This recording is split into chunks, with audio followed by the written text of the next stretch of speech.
सांपों से खेलने का हुनर सिंध के जोगियों में सदियों से पाया जाता है। जोगी अपने बचपन से लेकर जवानी तक सांपों से खेलने का हुनर बखूबी जानते हैं। वो न सिर्फ सांपों से खेलना जानते हैं बल्कि नन्ही उम्र में ही मुरली पर सुरों की ताल मेल में उबूर हासिल कर लेते हैं। सिंध का कदीम कबीला यानी जोगी कबीला जो कई सदियों से यहाँ आबाद है, अक्सर जोगी कबीलों का हस्ब नस्ब सिंध के सहराई इलाके थरपारकर से मिलता है। थरपारकर जो कि ज़ाहिरी तौर पर रेगिस्तानी इलाका है मगर दर हकीकत थर हीरे और जवाहरात से माला माल है।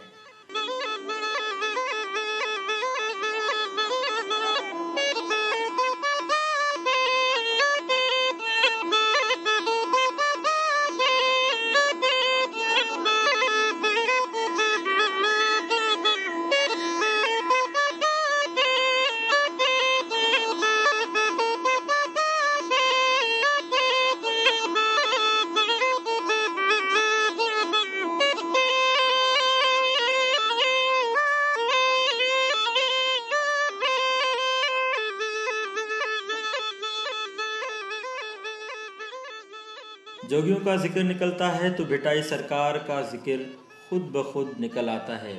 सिंध के जोगी शाह भिटाई के सुरों पर मखलूक के खुदा को रक्स करवाते हैं। मगर ये जोगी फ़कीर अपने पेट पालना के लिए दर दर भटक कर अपने फ़न का मुजाहरा करके चंद रुपए कमाकर अपने बच्चों की भूख को ख़त्म करते हैं। आज भी भिटाई के आशिक हुकूमत की करम की निगाह के तलबगार हैं। आज भी वो मुरली कौड़ियों के दाम गलियों में अपने सुर बेचती है।